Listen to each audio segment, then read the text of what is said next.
Okay, so this story took place back when I was in Florida in the early 90s. It does involve an act of vandalism that is connected to revenge. Hopefully it won't be removed, and hopefully it will count as nuclear revenge. Anyway, South Florida was devastated by Hurricane Andrew, and my dad, as part of a local charity, was set up day after day at a local market seeking donations from shoppers to give to food banks. You have to understand this storm left many people homeless and without power, in some cases for 6+ months in Florida heat and humidity. My father was legally disabled from a serious car accident. He was hit by a drunk driver in the early 80s and suffered from relentless hip and back problems. It never killed his heart or kindness to others, hence the charity work.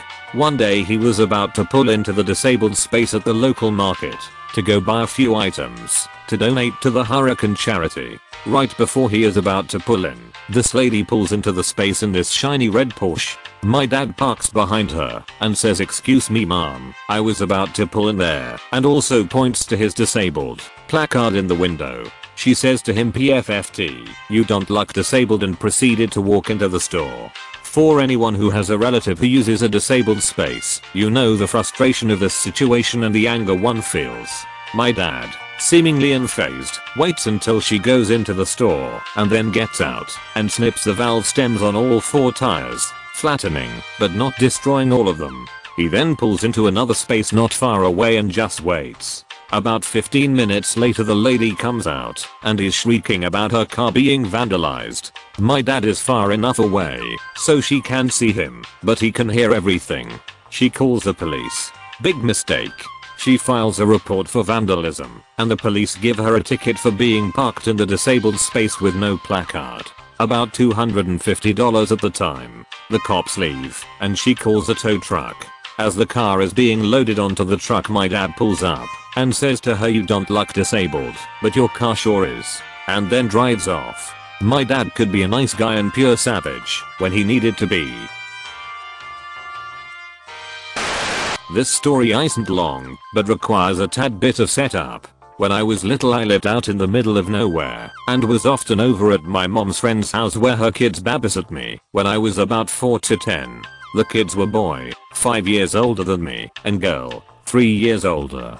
They were always mean to me and gaslighted me all the time. Okay, onto the story. This happened when I was about 8 to 9. Because we were in the middle of nowhere, we had the entire woods as our playground. One time they decided to go on a long walk in the woods and took me with. After we'd been walking a while, they decided it would be funny to push me down and run back to the house without me. It took me a bit to find my way back because a potato has a better sense of direction than me, but I wasn't gone long enough to warrant any worry from the adults. IDKY. But that was the point. I decided I was tired of being their plaything. They abandoned me in the woods. That was a mistake. You know what the woods has a lot of? Poison ivy. Here's something I may have neglected to mention in the setup. I'm 100% immune to poison ivy.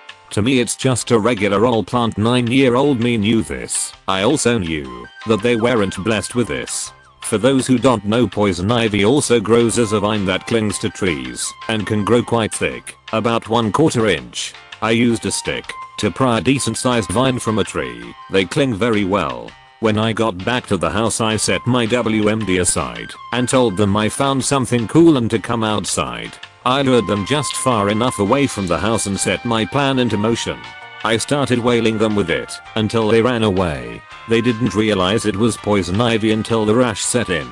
I screamed at their parents about what I did, but their parents didn't believe them. I didn't have any rash on my hands, so obviously they were lying. They got a huge rash and got grounded. I got revenge and ice cream. Hey all. So I'm a freelance web developer. Had a guy contact me saying there was a small project he needed help with, stating it should take minutes and wanted to pay $50. Fair enough. He also states that he needs it done by the end of the day since he's apparently in a tight spot with his employer, so he needs it done fast. Also fair enough. I'm not going to turn it down just because it's a tight deadline. I get in and find out his previous developer was very sloppy and the code was damn near impossible to read. His site is in Squarespace and a lot of second-rate developers work there, which is fair, because it's pretty easy. I told the client this code is horrible and I need to reform it. Then it turns out the new links that he wanted in there completely broke everything. I told him that it would likely take about 6 hours to get all of this sorted out, and he said that was fine and would compensate me accordingly by my hourly rate of $80/HR. So I finish everything up, tell him the total of $640, and he agrees. Says he can pay me the next day. This "I'll pay you the next day" BS goes on for about 2 weeks, and I try to call him again on the most recent day that he said he'd pay me. Turns out he's now blocked my number. A couple days go by of trying to contact him while still getting nothing. I went to log into the site to cut my losses and delete my work. Turns out he's changed the password. At this point it's clear to me this was planned, so I'm pissed. I email him stating that if I don't hear anything within 48 hours, I'll be serving him court papers and demand of payment to his address that I had to find through an ancestry site, and subsequently call his apartment complex to confirm before I serve some poor sap with random court papers. He doesn't email for 24 hours, and this morning I find out that I'm still logged into his site through the Squarespace app. Clearly this is a huge vulnerability in Squarespace since I changed his password and I was still in on the app. I'll likely report this to them. This is when my revenge comes into play. I created a new email that was hisaddress@protonmail.com, mail to hisaddress@protonmail.com, which I then used to sign up for a new Squarespace account with, invite myself a contributor so I can access on desktop as well, and set his live site as password protected. He sees this and is repeatedly emailing and texting me saying he can pay me $250, but $750 now with late fees is just insane and way too much. Now apparently he can pay me on Monday, which I've heard plenty of already. This pissed me off even more, so I stated I would continue adding late fees until he pays up, and that his site will continue to be mine. Now his site is indeed live again, but every page autoplays shitty SoundCloud rappers, and all the links he had me place now take the user to cool math games. I considered Pornhub, but perhaps that's a bit much. I've never done this to other clients, but this dude is a 43-year-old piece of garbage. I should also state that I pride myself in my work and generally run on a very professional level. However, I won't accept no payment and being dicked around for weeks. So, many years ago, while still a teen, I moved out of my parents' place to live across the street from my junior college. There were many students in the building, so I rented a room in a large basement 3-bedroom unit that was reserved for students at the school. I didn't really know anyone in the building as it was on the other side of the city from where I grew up. At the time there was one other roommate already living in the unit who we'll call Scene. To be kind, Scene was a short fat putz, older than myself by a few years. He was in some kind of simplified remedial program as had failed a couple of school years. Mentioned how this was his last chance to make something of himself in his parents' eyes. Kinda dim, not too much going on in his life, but harmless, or so I thought. Anyways, I was hoping to start things off on the right foot with him as he was to be my roommate, so I wanted to be friends. As I was moving in my stuff, he mentioned how he had no money for a moving van. So I offered to do a trip with my rented van to his parents if he needed any help moving some stuff of his. He happily accepted. So we drive to his parents, where I meet his mother, discover that Hez from a somewhat affluent family, somewhat surprising considering Hez too broke to hire a van, but whatever.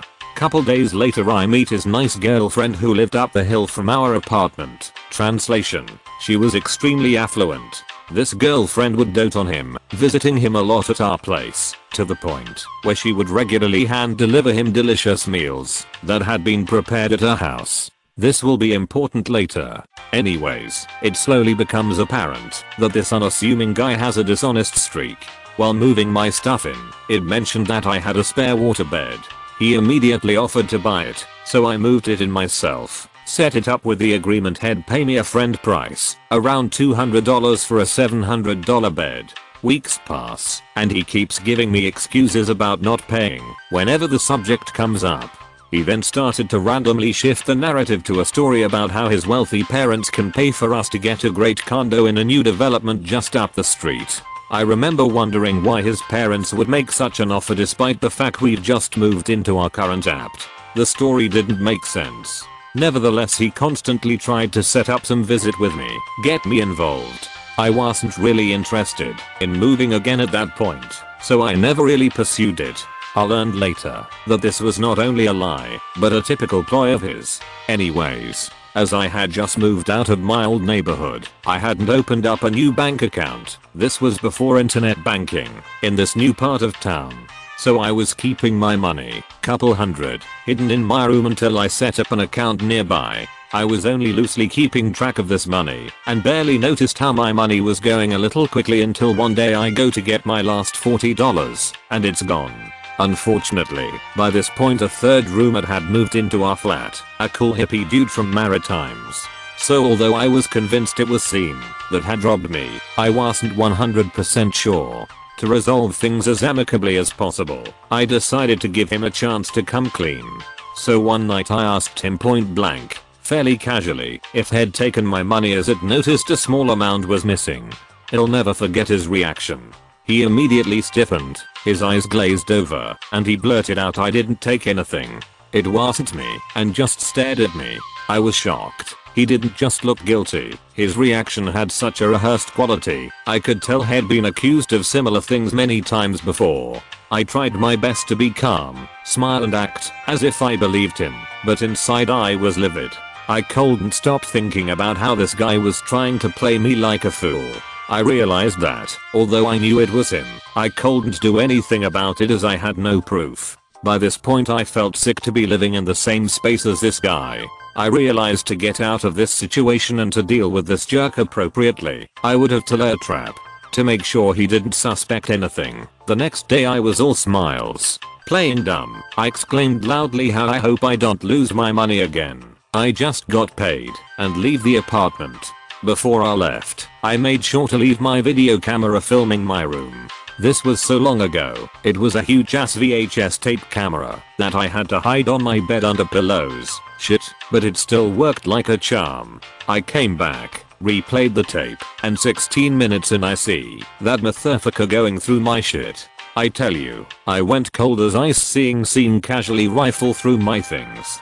My suspicions confirmed. I had to cool off with my friends across town over some beers. When I finally told them all what was happening, they started pulling out bats, hockey sticks and suggesting we go pay Sean a visit. As tempting as this was, I was now in college and didn't want to resort to messy violence. So instead I plotted my revenge. The first thing I did was to make sure my cool hippie third roommate was in the loop. Not having had a lot of time to get to know him, I asked him his thoughts on retribution, if he agreed with an eye for an eye. Confident we were on the same page, I showed him the video. He freaks out over having a thief for a roommate, but I reassure him to just be cool, cause some things are going to happen to Sean real soon.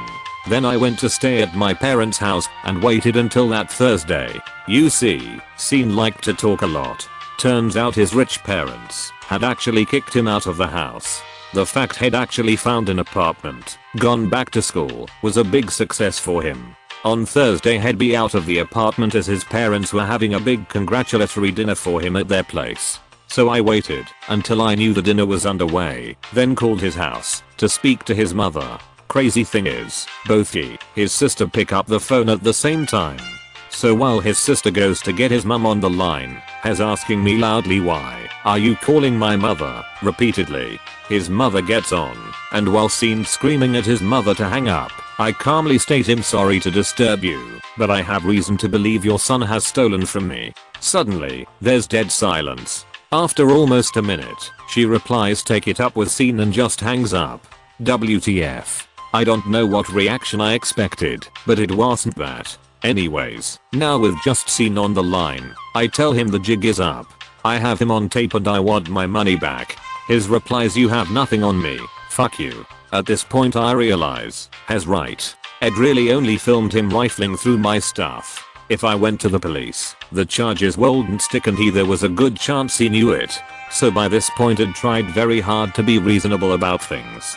But as it was, his rich parents couldn't care less. I had no real proof to go to the police with, and worst of all, I still had a year-long lease to live with him. So fuck that shit. I told him he'd better find another place to live, and hung up the phone as it was time to go nuclear on his ass. Remember how I said the putz talk too much?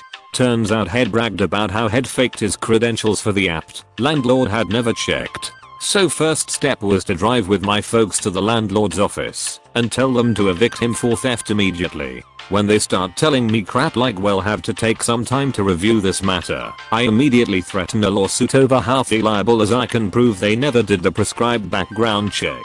My landlord goes pale, instantly promises everything I ask. I then take this moment to go downstairs for a minute, a statement witnessed by multiple people. I then go to Scene's room and take thousands of dollars of his expensive shit, stereo, TV, hockey jerseys, cologne, etc. and put it all outside on our enclosed/hidden fire escape. I then go straight back upstairs, hello alibi, and leave with my folks. First chance I get, I call my friends with the bats. Hey guys, who wants a new wardrobe, entertainment system? I give them the instructions on how to find all of Scene's stuff hidden in the unused back alley and chill with parents for the next 3 to 4 days. Upon my return to apt, I'm greeted with awe by a highly entertained hippie roommate who gave me the play-by-play of what went down in my absence. Apparently, Scene returned from his dinner to an empty room devoid of any of his possessions, causing him to rampage through the apt, curse my name. When Hippie innocently asked what's wrong Scene, he tells him that I stole all his stuff, but that his dad would get it back for him, as if, lol. The next morning his alarm clock was the landlord walking into his room, showing it to a potential tenant, while informing him that he was evicted immediately. He would later be dumped by his rich girlfriend who was buying his groceries. You haven't changed Scene. Again with the lying, cheating, and disowned very publicly by his well-to-do dad. Indeed, his dad had come to the apartment, only to tell Scene he was worthless and that, despite his crying, begging, he could not live back at the house. Desperate, Scene followed his dad outside, jumped on the hood of the car, pleading to go home.